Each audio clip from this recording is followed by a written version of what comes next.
Hello, I'm Bill Pottinger with the Tool Lending Library at PG&E's Pacific Energy Center. I'm here to describe how to set up and deploy one of our popular loggers. In fact, it's a motor status or on and off logger.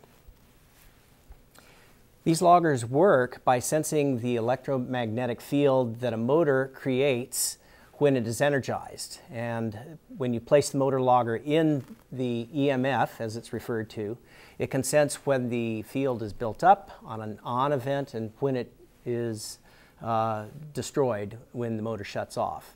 And by logging each of these events with a timestamp, it takes a record of the motor's runtime. The motor's runtime is very helpful in characterizing features of interest. For instance, whether a motor is running according to the schedule that it's designed to run in, or whether it's responding properly to control set points such as outside temperature and other events.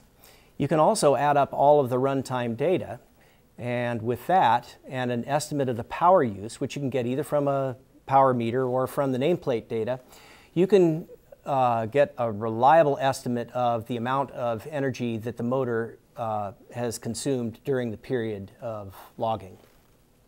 So I'd like to talk a couple of moments about the various pieces that you see of the logger. The first is the display.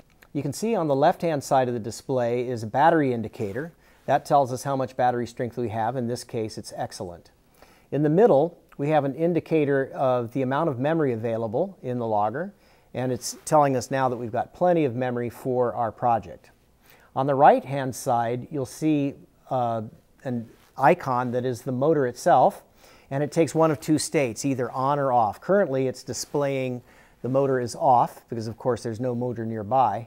And when we place it in the vicinity of a running motor, it will switch to on, and it'll be very clear. It'll actually have the word on displayed. You can see the two buttons on the top. They're configurable. We set them up when we launch the logger. On the left, this button is typically used to start the logger, and on the right, we have the opportunity to calibrate the logger to whatever the strength of the EMF at the job site is. So we'll see how those are used when we deploy this logger later. On the bottom of the logger, we have the data connection, USB data jack, and we also have an external input for mechanical switches in case you want to sense motor on-off status using mechanical switches or TTL. So let's launch the logger. We plug it into the computer. The data has, or the software for the logger has already been installed, previously installed. You can see it displayed on the screen. Having plugged it in, the software detects the presence of the logger, and we launch it by clicking Device, Launch. Select the default port, and this is the primary setup screen. We can change the description here. I've used PEC chilled water because that's the name of the pump we're actually going to be monitoring.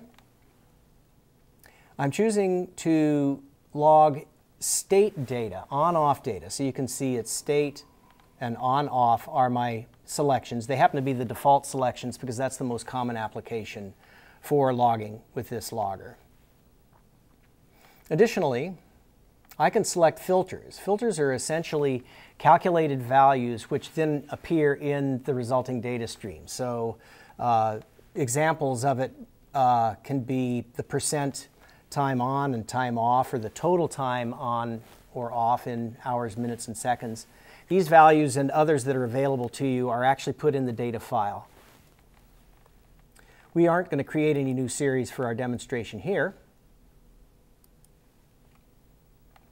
The other button allows us to determine whether the logger allows us to calibrate at the time we locate the logger. So the issue is the logger has to be sensitive enough to pick up the EMF, and that varies from load to load.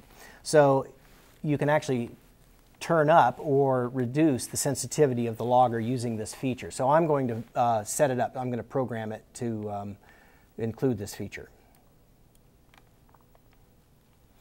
Lastly, we choose when to start and stop the logger.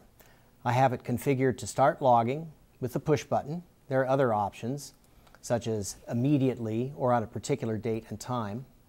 And then when to stop logging. We can have the logger stop when memory fills up, or we can have it overwrite the oldest data with new data, or we can use a push button stop. So I'm going to leave it as it is to log when memory fills. And we are ready to send this instruction set to the logger, which I do by clicking the button Start. The instruction set has been successfully transmitted to the logger. We're ready to unplug it and deploy it on site. We're down here in the basement of the Pacific Energy Center, where much of the center's mechanical equipment resides, including the motor we wish to monitor.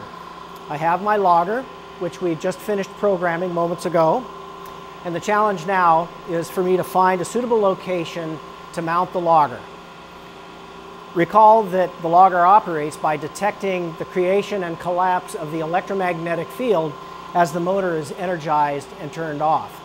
So one of the two requirements is that I place this in a way that it responds to that EMF. There is an icon on the display that shows motor status, that is, whether it's detecting the EMF or not. So I can use that icon and it will real-time update when it detects the electromagnetic field. And we're in luck. I've got several places along this housing where the logger easily identifies the EMF. So I'm going to have a few options to choose from. So the next consideration is to mount it in a place where it won't vibrate off or get knocked off or otherwise displaced. It's a real disappointment to come back from a month's worth of monitoring to find that your logger has fallen off because it vibrated off a motor housing. So I can put it here using the magnetic mounts on the back of the logger. Not so good. Picks up EMF fine. What about down here? The motor mount itself has gravity in its favor. It's a secure mounting, very little vibration, and looks like a fairly good candidate. It's picking up the EMF just fine. So I'm tempted to leave it right here. Alternatives might include lashing the logger to a mount point on the motor housing, either with Velcro or with zip ties. There have been occasions where it's been necessary to string several zip ties through the logger and around the motor housing in order to get a firm, confident mounting point. But as I said, we'll use the motor mounting and then calibrate it. We calibrate the logger for our chosen location by depressing and holding the calibrate button until the logger tells us that the calibration is complete. After a brief countdown, the logger gives us the OK. The last step is to press and hold the start button to actually start logging.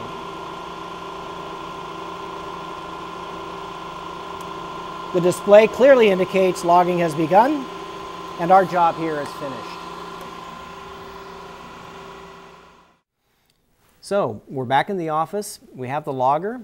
We're ready to download the data that we've collected in the field. First, we plug it in. The software recognizes the logger, and we click Device, Readout. And by the way, there are shortcuts for each of these, as you would expect on the toolbar. We select OK for the default connection. It's asking us now where we want to save the data. We'll use the default name chosen by the application. And here we select what we want the plot that's just about to be displayed to have in it. I'm choosing not to display logger events such as button up and button down. They're really not of interest to us here.